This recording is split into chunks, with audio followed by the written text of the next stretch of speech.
Good morning, girls. Myself, Dr. Sarita, and today we are going to do Dover Beach, which is prescribed for final year BA English students of the Rajasthan University. Dover Beach by Matthew Arnold is a lyric poem. It was first published in 1867 in the collection New Poems, but surviving notes indicates its composition may have begun as early as 1847. The most likely date is 1851. The title and locale and the subject of the poem's descriptive opening lines is the shore of the English ferry port of Dover in Kent, facing Calais in France at the Strait of Dover, the narrowest part of the English Channel, where Arnold honeymooned in 1851. Many of the beaches in this part of England are made up of small stones or pebbles rather than sand, and Arnold describes the sea ebbing over the stones as a grating roar.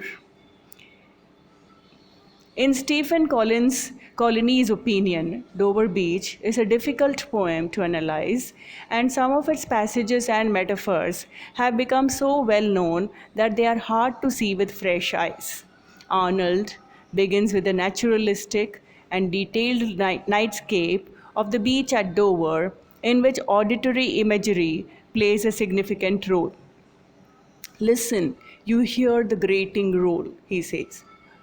The beach, however, is bare, with only a hint of humanity in a light that gleams and is gone. Reflecting the traditional notion that the poem was written during Arnold's honeymoon, one critic notes that the speaker might be talking to his bride. Let's read the poem, a few lines of the poem. The sea is calm tonight, the tide is full.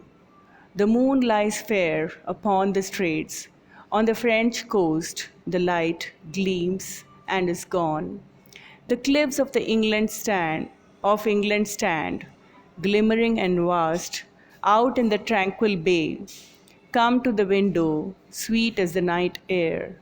Only from the long line of spray, where the ebb meets the moon-blanched sand, listen, you hear the grating roar of pebbles which the waves suck back and fling at their return up the high strand, begin and cease, and then again begin, with tremulous cadence, slow, and bring the eternal note of sadness in.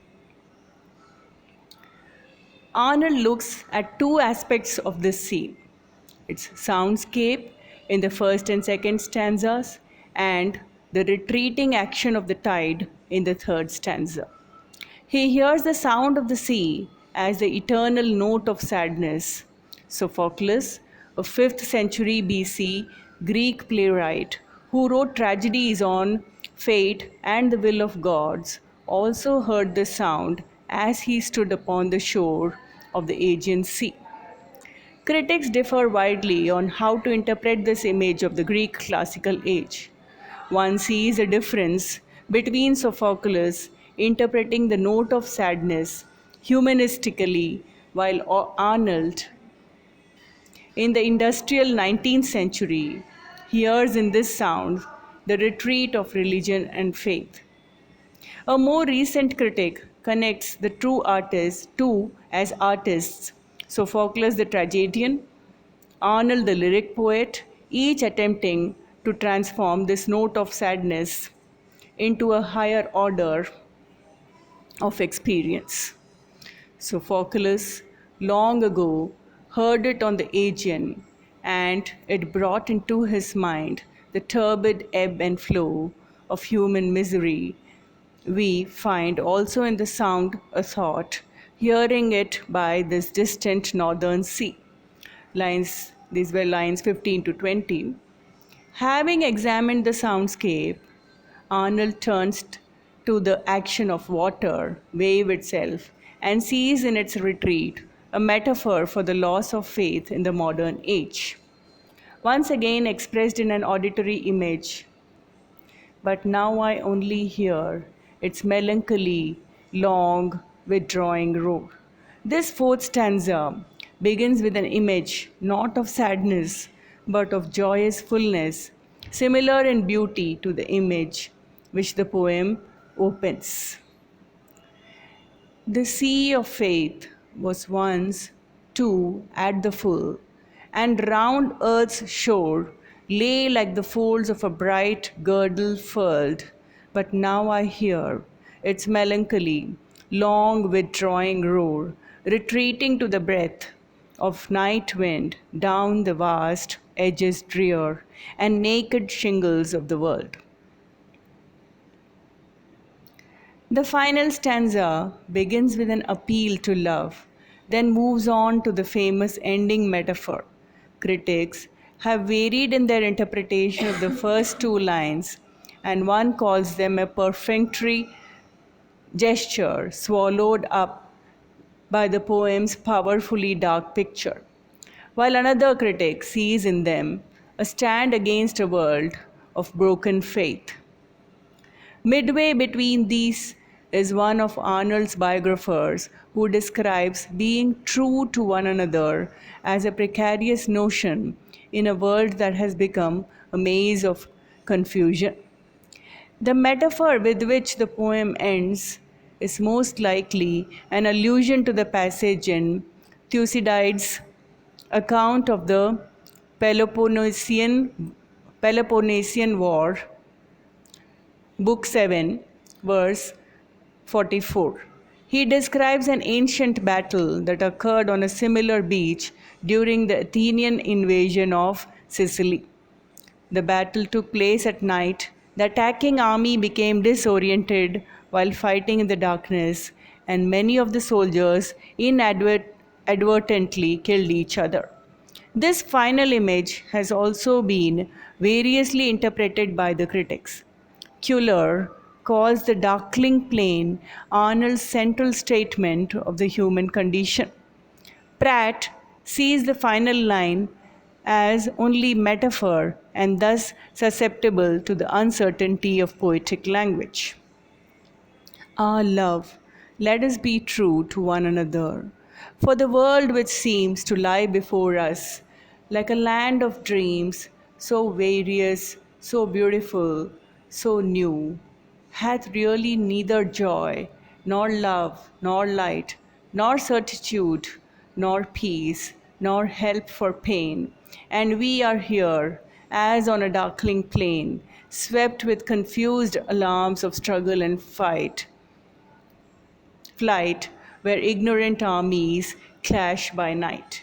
These were lines 29 to 37. The poem's discourse, Honen tells us, shifts literally and symbolically from the present to Sophocles on the Aegean, from medieval Europe back to the present, and the auditory and visual images are dramatic and mimetic and didactic. Exploring the dark terror that lies beneath his happiness in love, the speaker resolves to love, and exigencies of history and the nexus between the lovers are the poem's real issues. The lovers may be true to one another is a precarious notion. Love in the modern city momentarily gives peace, but nothing else in a post medieval society reflects or confirms the faithfulness of lovers. Devoid of love and light, the world is a maze of confusion, left by retreating faith. Critics have questioned the unity of the poem, noting that the sea of the opening stanza does not appear in the final stanza, while the darkling plain of the final line is not apparent in the opening. Various solutions to this problem have been proffered. One critic saw the darkling plain with which the poem ends as comparable to the naked shingles of the world. Shingles here means flat beach cobbles characteristic of some wave-swept coasts. Another found the poem emotionally convincing, even if its logic may be questionable. The same critic notes that the poem upends our expectations of metaphor and sees in this the central power of the poem. The poem's historicism creates another complicating dynamic. Beginning in the present, it shifts to the classical age of Greece. Then, with its concerns for the Sea of Faith, it turns to medieval Europe before finally returning to the present. The form of the poem itself has drawn considerable comment. Critics have noted the careful diction in the opening description, the overall spellbinding rhythm and cadence of the poem, and its dramatic character. One commentator sees the poem